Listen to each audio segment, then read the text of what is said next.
আপনারা আমার কথা বুঝবেন না আমি জানি, আপনারা তো উর্দু বুঝেন না।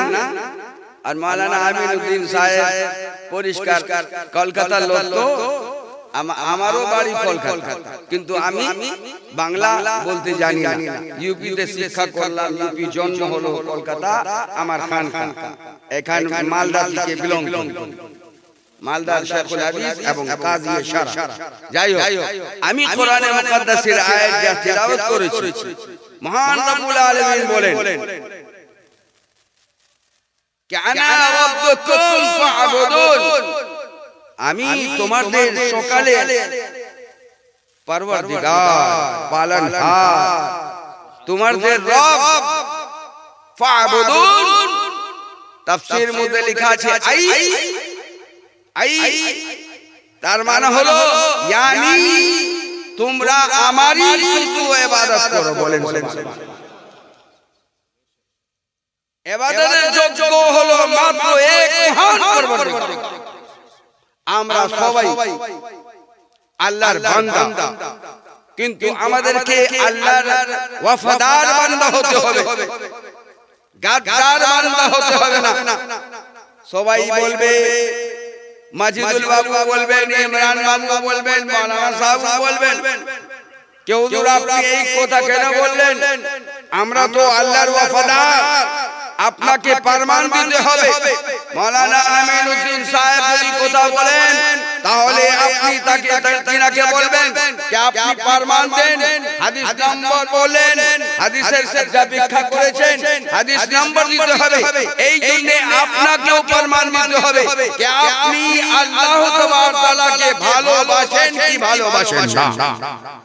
মুখে বললে কথা চলে না, চলবে না। তার চিহ্ন কি আছে? আমরা আল্লাহকে ভালোবাসি, আমরা আল্লাহকে শ্রদ্ধা করি, তার চিহ্ন হওয়া দরকার। আল্লাহ তাআলা বলেন আফামান শারাহাল্লাহু সাদরাহু লিল ইসলাম, মহান পরবর্তীকার আলম যার বুককে ইসলামের জন্য খুলে দিয়েছেন। আল্লাহ তাআলা যার বুককে, যার সিনাকে ইসলামের জন্য খুলেছেন, সেই ব্যক্তি হলো ওয়া হুয়া নূরুম মির রাব্বি। তাই বুকটা যা খোলা হলো, তো আপনাকে মেনে নিতে হবে আল্লাহর তরফ থেকে আপনার বুকে আলো চলে আসে। যখন বান্দার মুমিনের বুকে আল্লাহর আলো, আল্লাহর নূর চলে আসে, তার বুকের অন্ধকার শেষ হয়ে যায়, তার বুক থেকে অন্ধকার খতম হয়ে যায়। সেই বান্দা এইবারে সেই বান্দা হারামকে হারাম জানে, সেই বান্দা হালালকে হালাল জানে, সেই বান্দা আল্লাহর ওয়াফাদার হয়ে যায়। যখন মুয়াজ্জিন আযান দেয় হাইয়া আলাস সালাহ, সেই বান্দা নিজের কাজকে ছেড়ে, সেই মা মহিলা নিজের কাজকে ছেড়ে আল্লাহর নিকট চলে যায়। সেই হলো আল্লাহর ওয়াফাদার বান্দা। আজকে আমরা কি পীর সাহেবের দামান ধরে নিলাম, ফাতিহা করে নিলাম, মুরগা খাচ্ছি। আজকে তো আমি দেখলাম মিলাদ শরীফ মধ্যে এই হাজী সাহেবের বাড়ি মিলাদ ছিল। আমি কালকে কলকাতা, পরশুদিন প্রোগ্রাম ছিল, কালকে সন্ধ্যা আসলাম, মালদা জলসা করে মাদ্রাসা ঢুকলাম, সকাল আমাকে বের হতে হলো। মিলাদে আসলাম তো দেখলাম কি মাত্র 3টা গ্রামের লোক আছে, কিন্তু নামাজের পরে শুনলাম কে বাড়িওয়ালা ব্যস্ত আছে, কারণ খাবার সময় হয়ে গেছে।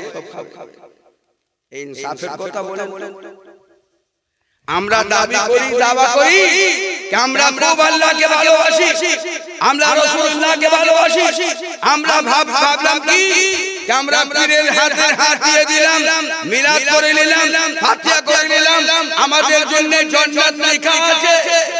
নিশ্চয়ই ঈমানদার বান্দা জান্নাতে যাবে, কিন্তু নামাজ না পড়লে, যাকাত না দিলে, রোজা না রাখলে, হারাম থেকে বাধ্য না থাকলে সেই বান্দার হিসাবও কিতাব।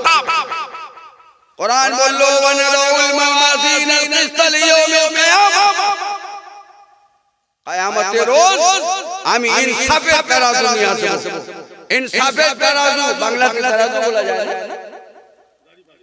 দাড়ি পাল্লা নিয়ে আসা যাবে, ইনসাফ হবে। আজকে তো ইনসাফ হয় না, আজকে ইনসাফ হয় না। যত আপনি কথা বলেন কি আমরা ইনসাফ করি, আমি মানি না।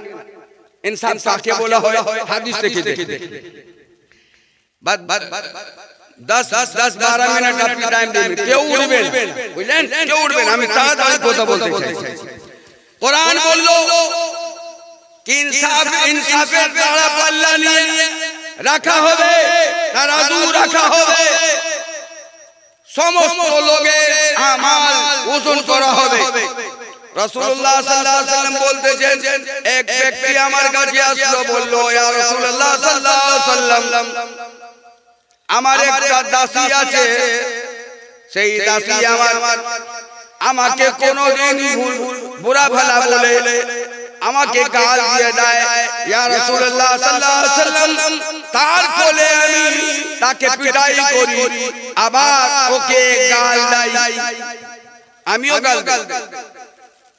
ও দাসী কি করে বলেন তো? মাত্র গালি দিল, গাল দিল, আর মালিক কি করলো? পিটাই করলো, আবার গালি দিল। তো ইয়া রাসূলুল্লাহ সাল্লাল্লাহু আলাইহি ওয়াসাল্লাম, আমার হিসাব কিতাব হবে? হুজুর পাক সাল্লাল্লাহু আলাইহি ওয়াসাল্লাম বললেন, হ্যাঁ তারাজু তো হবে।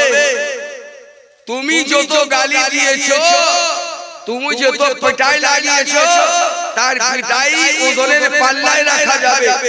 আর তোমার দাসী যত তোমার বেয়াদবি করেছে, ওই ওকে অন্য পাল্লাতে রাখা যাবে। যদি তোমার গুনাহ বেশি হয়ে যায় তো তোমাকে জাহান্নামের আগুন দিতে হবে। ওই মালিকটা কাঁদতে লাগলো, হুজুর এইবারে আমি আজকেই এই দাসীকে আযাদ করতেছি।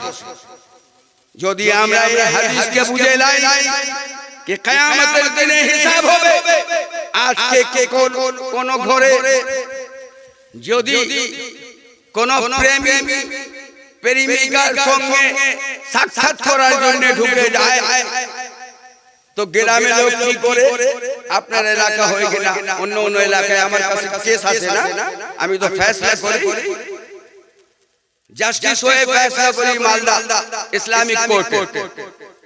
তো ফয়সালা আসে, ঢুকে গেল, গ্রামবাসী দেখলো না যে ভিতরে কি হচ্ছে, বন্ধ করা হলো, পঞ্চায়েত হলো, মেম্বার সাহেবকে ডাকা হোক, পঞ্চায়েত সাহেবকে ডাকা হোক, সবাই লোক জমা হয়ে গেল, কোন সাক্ষী নাই, কোন শুনওয়াই নাই, তার সঙ্গে বিয়ে দেওয়া হবে।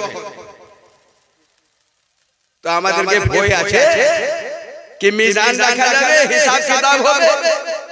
আপনি ফয়সালা কিরকম করলেন, আপনাকে কে অধিকার দিল?